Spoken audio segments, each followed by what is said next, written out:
And here is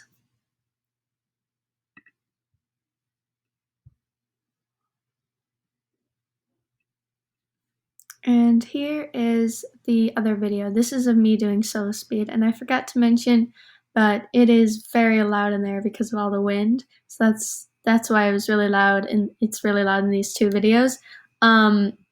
The people outside of the tunnel, it's not as loud for people outside of the tunnel. The people inside the tunnel flying will wear earplugs. I wear earplugs. It doesn't really matter what kind of earplugs, any kind. Special, normal, construction earplugs work just fine.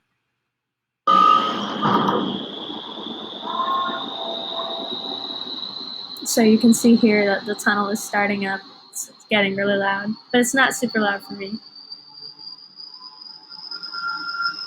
I'm looking at my solo speed lines. I'm trying to remember them.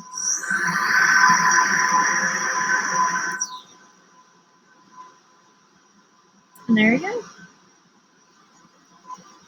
So you can see that the camera is positioned so it's center with this line and this little black ring. That is what I'm constantly looking at. That my goal while I'm flying is not to cross it at certain points. I want to stay as close as I can, but not, quote unquote, bust the line or bust the center line. And so when I'm watching my video back, I can see, whether I hit it or not. And I don't think I have any busts in this video. I think I have a clean round. All right, and there's my coach back there telling me if he thinks I busted or not.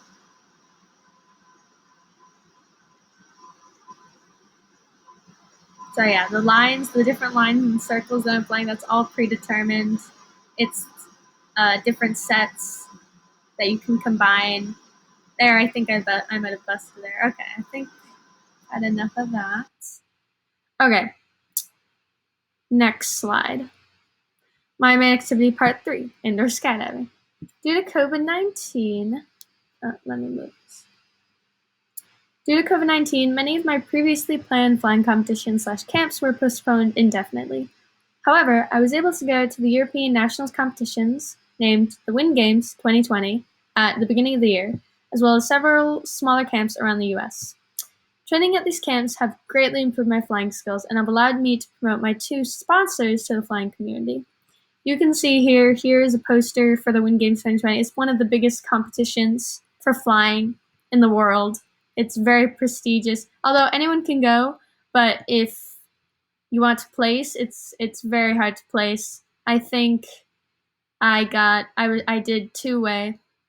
I got 11th out of like 20, which is still not bad, but next year I'm hoping I can, maybe if I can do solo, my solo flying, and I'll place. We'll see. And here's another little poster. These are some very, very good flyers who, some of them are also skydivers. This is Maya Kuzinchina. She is a freestyle flyer. This is Kira Poe. She is a freestyle and dynamic flyer, and these two are both skydivers as well as these three. I think this is Ben Rowan, and then there's different categories and everything. Okay. At the beginning of the year, I was granted sponsorship from the 2 companies, Boogeyman Suits, a known skydiving company, and the Ranch Pro Shop, a skydiving equipment shop located in upstate New York, near Skydive the Ranch. My future goals in the sport include competing with my 4i Dynamic team in the next United States Nationals competition, as we would like to be the first all-girl team to compete. I also plan to compete for the United States in the next global competition championship, possibly in 2i Dynamic or solo speed discipline, as I said previously. Later in the future, I would also like to become a coach to other flyers and transfer my skills to outdoor skydiving, real skydiving as well. And here are some, in this picture here you can see some of my plaques. And then here's a picture of me, just a picture of me, I think, from a competition. I got the numbers on my helmet. And then here's a picture with me with some of my medals. All right. My main activity, part 4, indoor skydiving. When I was first exposed to indoor skydiving, I was captivated by its uniqueness and immediately fascinated to learn that it was actually a sport. I had a goal of becoming the best of the best, and I knew I had the dedication and consistency to match it. As I began training and bettering my skills, I learned a lot about the world of indoor and outdoor skydiving and built lifelong friendships with people who had otherwise never met. I used several other activities to supplement my flying, mainly home workouts to improve my strength/endurance, and a varied stretching routine to improve my flexibility. Along with flying, I also greatly enjoyed the sports of snowboarding, rock climbing, and Brazilian Jiu Jitsu, which I had trained and competed in for several years. Yeah, I used to well, I still love it, but I used to compete in Brazilian Jiu Jitsu and grappling and judo, and I really, really liked it. And I would train very hard, and I quite loved it actually. Okay, next slide. As I mentioned in the previous slide, I love to walk, jog, and hike. In a previous slide, I love to walk, jog, and hike on both the treadmill and outside. I love the feeling I get after I'm done with a workout, as it's a great sense of gratification over the fact that I'm consciously working towards bettering my mind and body. When I competed heavily in martial arts, grappling, jiu-jitsu, I had enjoyed making a plan and sticking to it in preparation for each tournament. I do the same now, as I like having a workout plan and sticking to it. On the treadmill, my workout will usually consist of a hike or speed walk at a high incline for about 60 to 90 minutes and getting in around 4 to 6 miles. I also like wearing a weighted vest during these workouts to further strengthen my muscles and for a higher workout intensity. Outside, I normally go for longer, briskly paced walks. I get in around 6 to 9 miles over the course of 90 to 130 minutes.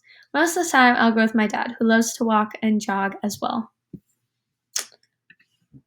Okay. Home workouts part 2, stretching routine. This is actually a picture of me in my new suit that I got like 6 months ago from my sponsors. And then this over here is at a camp. I am in the white and green at the bottom. I start off each day with about 15 to 20 minutes of stretching. I find that it helps me to wake up and is a signifying moment to the start of my day. Having a routine is very important to me, and my daily stretching is a big part of that, as it gives a lot of structure to my morning. I start with my upper body and go down, starting off with a few simple stretches to loosen my body and muscles from being curled up in bed all night. Then, I focus on several yoga positions that target specific parts of my body and improve my flexibility. After that, I do some strength-based positions and movements, some yoga ones, and some from my own making. I saw a vast improvement in flying as I started stretching more, as my flexibility and coordination noticeably improved. I think stretching is a vital part of any serious athlete's routine, not just as a necessary part of warming up, but for overall performance. Okay, last slide. The importance of exercise in nature. I believe that spending time outside, especially now when it's hard to go out anywhere due to COVID, is important for my physical and mental health. It provides an escape from the duller visuals of the indoors and exposure to the more intricate and profound details of the outside world. Breathing fresh air and smelling the floor around me also clears my head and brings almost euphoric feelings. I also believe it helps me greatly as an athlete by stimulating my brain and allowing me to look at things in a new way. Going outside and getting a good sweat on helps me to focus and concentrate on my goals in my sport and in life too. Alrighty, that is my presentation. Thank you.